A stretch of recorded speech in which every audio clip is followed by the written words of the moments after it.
I hope we're doing well. I am here to get into the parts of that specific life-changing clearing meditation that I did the other day because I didn't really give the details about it. It's a worry of whether it's responsible for me to, number one, talk about my own personal mental health issues in public when there's things going on in my personal life that slander and such. So I have to protect myself and my children. And two, if I give this information, is it something that people are going to try to latch onto or expect me to market or something? What I'm trying to say is I don't have any type of formula for what happened. It just organically happened after years of deep spiritual work. So what happened? Okay, let me walk you through the meditation. I'll give you a little bit of information leading up to it. There's been really stressful things going on in my life, and I've been working to stay grounded internally.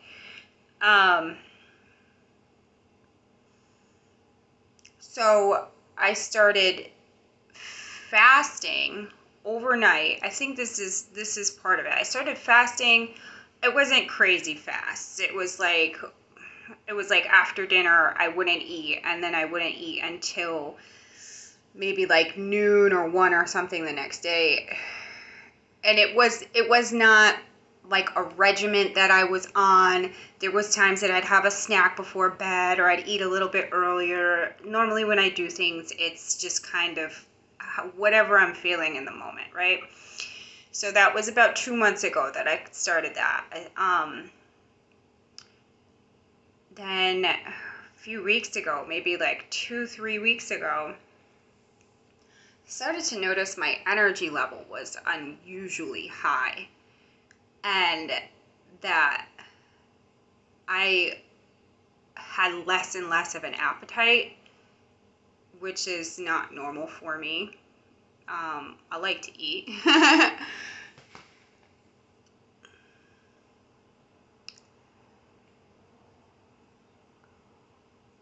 So it's hard because if you use certain words when it comes to like, there's a big stigma, right, around mental health issues, which is unfortunate because how are people going to go get help? Like, why would people go get help and admit they have these problems if they're going to be treated differently for these things? So then you have a bunch of mentally sick people running around trying to cover it up.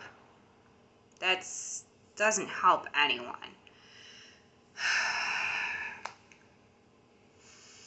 So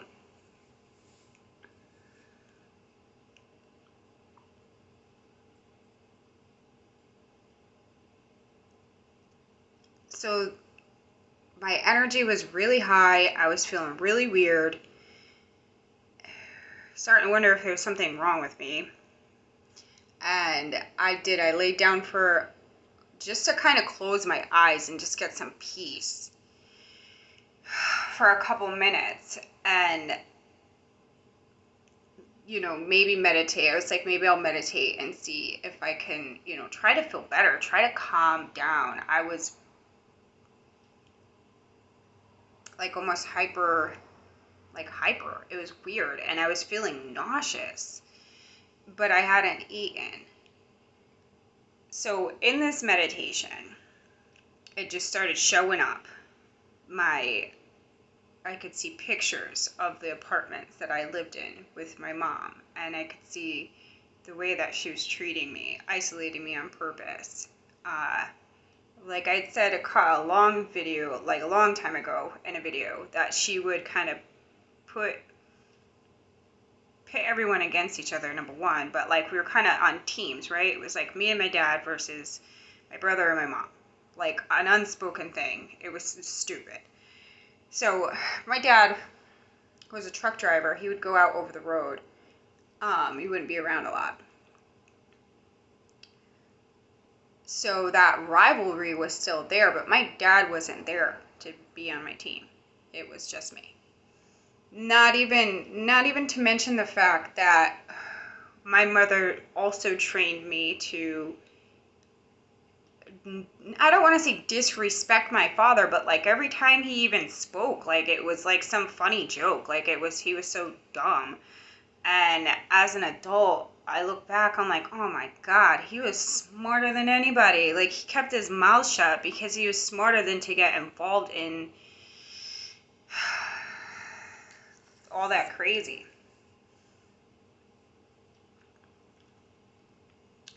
So I'd seen what I went through. I saw the condition of the places that we lived in. And once it cleared, it was crazy. Like, so there's like the picture right on the black backdrop of my mind. And it zoomed out, so it got teeny, teeny, tiny.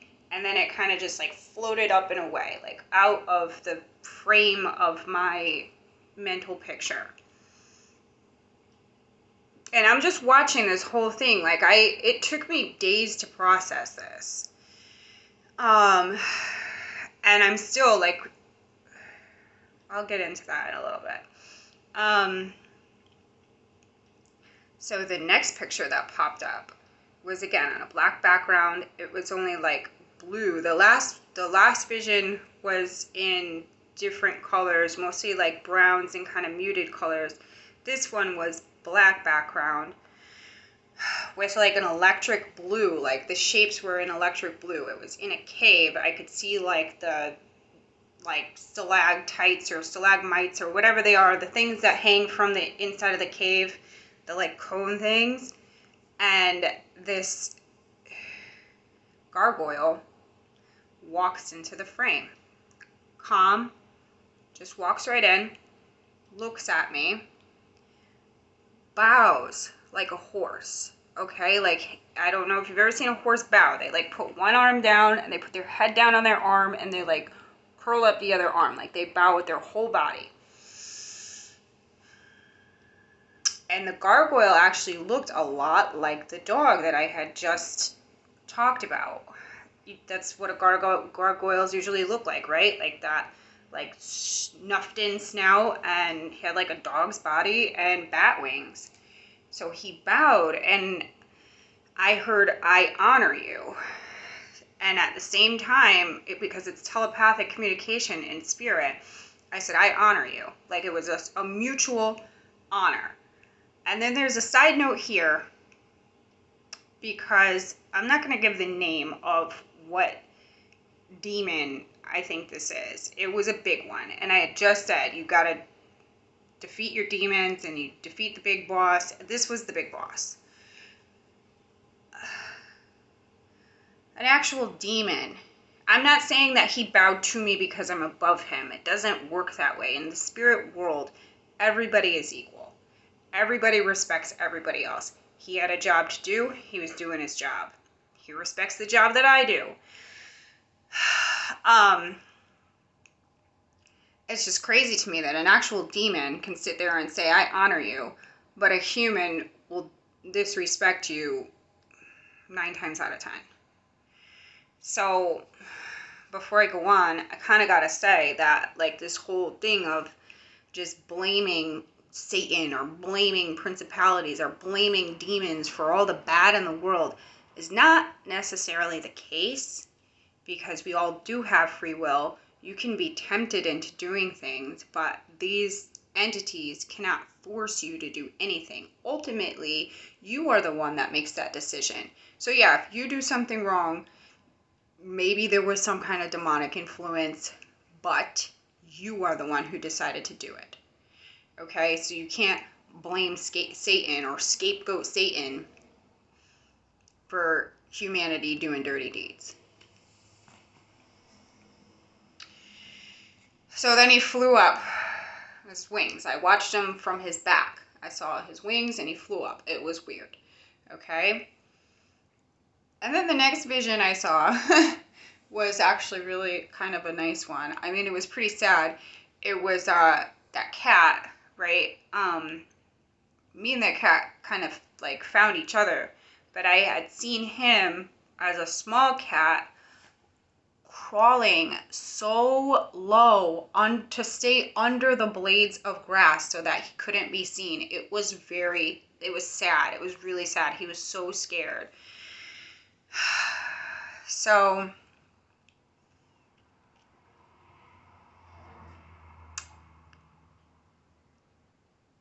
that didn't make a lot of sense to me right away. I mean, initially I was like, wow, my mother did curse me. Remember I said that she sold her soul to the devil so that my brother could live. I don't think that's the case. It's possible. It's very possible that she actually told the devil that he could have me. So is that the point when that demon had attached me? I don't know. Was I born with it? I don't know. All I know is that it's clear now. All I know is that it's gone. And I do know that it was attached to bipolar disorder. Which my mother she's been diagnosed with. She did suffer from. And then I could kind of see how real, I guess, is that a personality disorder, bipolar disorder? I haven't had the DSM or whatever that manual that psychologists use. I don't know that very well.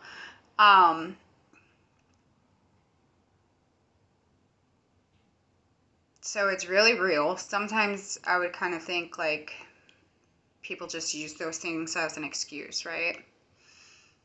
Or it gets thrown around a lot, like, oh, you're bipolar and this. So how did that look? How did bipolar look for me?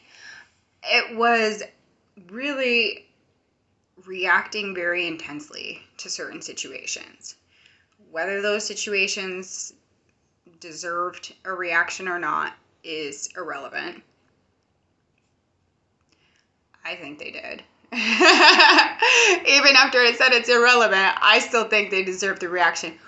But the level and the intensity of the reaction was something that I had to get a grasp on. So I did. I worked so hard to keep my shit together.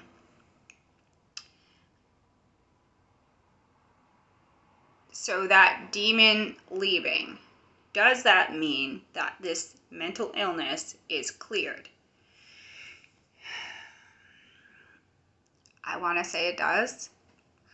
I believe it was like some sort of demonic possession, honestly, because it has not only cleared in my mind, but I've been experiencing an ascension flu. Like I said, I had that whole big buildup of energy, really, really high energy, and that meditation kind of broke that buildup. But as I was getting back closer to normal, and I'm still getting back closer to normal, I still can't really eat that well. I've been having detox symptoms, like really similar to like a flu or like an opiate detox, stomach issues, and that like gaggy, can't eat, night sweats. It's hard to fall asleep, and then when I do fall asleep, if I wake up, I'm covered in sweat. It's really weird. So the day after I did that clearing, I said, wow, I think I'm kind of clearing demons. Is that what's going on? Are we exercising demons here? So kind of keeping it to myself, but the cat went in one of my daughter's rooms and started meowing real loud. out of nowhere for no reason. So I said, let me go investigate. And I talked to her, and I could feel in her room, I was getting that gaggy feeling again. And I could feel something breaking apart from around my heart, like a shell or like ice or something, like falling from around my heart. And I was feeling clearings in my throat chakra. And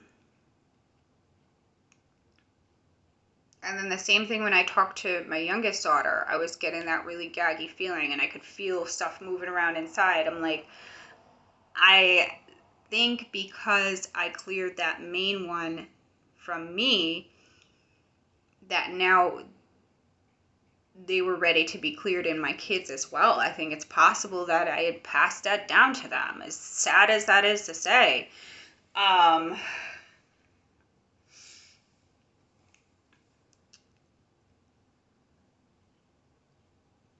Oh, I should have said at the beginning of this, though, is that if you, I don't want to say suffer or struggle, if you do deal with mental health issues, definitely stick with your doctor or whatnot. Like, I guess that's a disclaimer that I have to put on in order to not be liable for what other people do, right? Sorry, but like, okay, well, let me say this. When I was a lot younger in my ascension, I was one of those people that would say that psych meds keep people from awakening. Psych meds keep people from spiritually awakening. You know, they kind of like dull you down, they dull your senses down. And I've seen other people say this. Aside from how dangerous it is to tell people that, you know, just to influence people to just start throwing away their psych meds or even physical medication, you know, things for physical issues, you can't, like, just stop those things just because you feel like it. But I think mental health is like especially, and you've heard it before where people go on some meds, they start to feel better, and they say, I don't need these meds, right? It's like a really classic mental health thing. So yeah, if you are on meds, stay on those meds. You know, I don't know if you have to stay on them forever or not, but you can still walk a spiritual path and use something as a tool in order to keep your shit together until you're a lot stronger on the inside. So I did wonder, you know, if this was affecting me, why didn't I ever get diagnosed? I'd been through mental health treatment. 1 second. Okay, I gotta look up the time. I'd been through mental health treatment for the majority of my life. I've had different diagnoses, I don't know, but never bipolar. But it did kind of make sense, because when I was in high school, I would be like dealing with depression and anxiety and then like ADD at the same time. I don't know, it's weird. So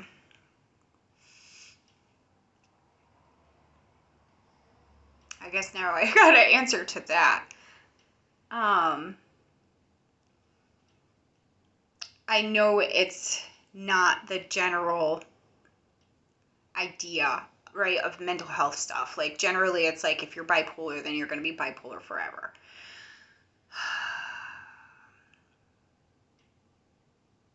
So, like I said, I wish this was something that I had like a formula for. I wish this was something that I could just wave a magic wand and be like, hey, everybody's healed.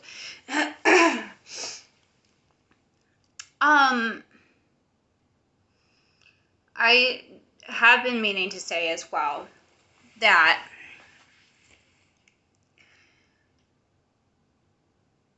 because I talk about demons and whatnot a lot, people probably would wonder, like, well, why are they here? Or maybe they get scared and picture like demons flying around and coming to get them. Um, if you're affected, which you most likely are, by any lower vibrational entity, it's going to be subtle. And it's likely going to come out in things like mental health issues and addictions and behavior problems. I think there's different types of demons for different things. Um, while I'm talking about it, I should say that I think it was over the summer, I cleared a sexual demon, which I had noticed maybe like 4 years ago. I was laying down on my bed, about to go outside, like just kind of closing my eyes before I went to get my kids off the bus. And I felt like a smack on my butt cheek. And I was like, what is that? Like some perverted ghost or something? What is that? And then I'm trying to talk to it and tell it to get away from me. And it wasn't working. So I felt it like rarely since then. But I think it was last summer or the summer before that, I felt it again, smack. And I told it to get the fuck off me, right? Like really pissed off. And I felt like a blanket of energy get lifted off of like my lower back area. It was really weird. I know that this stuff is really weird. That's why it's so hard for me to share.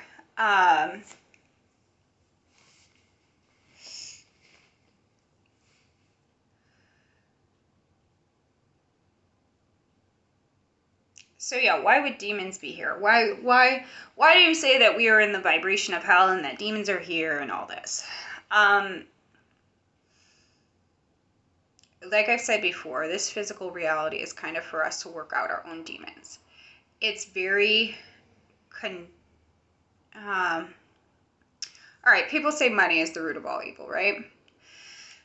That's not necessarily true, because money actually can do a lot of great things for you. It's not money that's the problem. It's the physical reality. Don't get me wrong. I'm not saying the physical reality is the root of all evil either, okay? Because evil existed before we were here. It's just that us having physical bodies and needing to provide for those bodies kind of aggravates our demons, right? So, say I need to feed my kids or whatnot, and I don't know how I'm going to do it. So I might go out and steal, okay? Instead of being patient and trusting God that He will provide everything, you just go take care of that flesh need first and foremost. You don't put God first, you put your flesh first. Same thing with like some people have a physical need for intimacy, okay?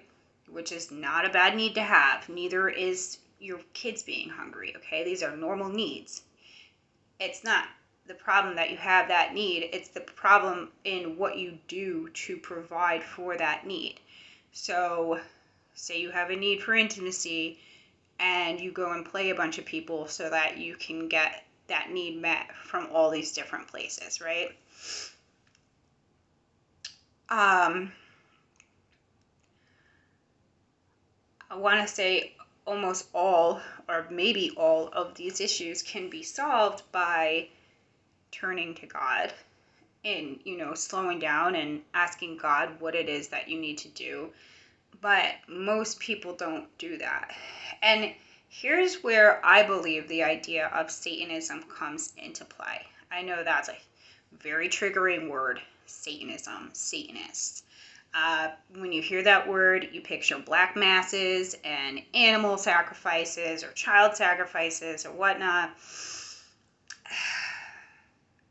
The crazy thing is, though, is that people sacrifice other people all the time. They don't have to hurt them physically in order to do it. You can sacrifice someone by throwing them under the bus so that you could get a better job.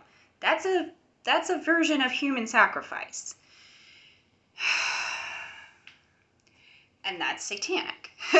Because you are putting your flesh, your need for money, your need for power, your need to feed your ego above your connection with that other human being, or your connection with God that translates to your connection with other human beings. Also, the fact that it is so easy to create illusions in the 3D world.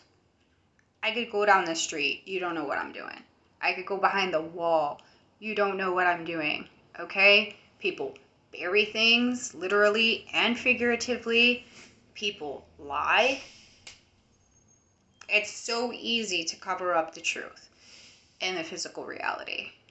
This is why we need to walk by faith and not by sight, because the physical is filled with illusions.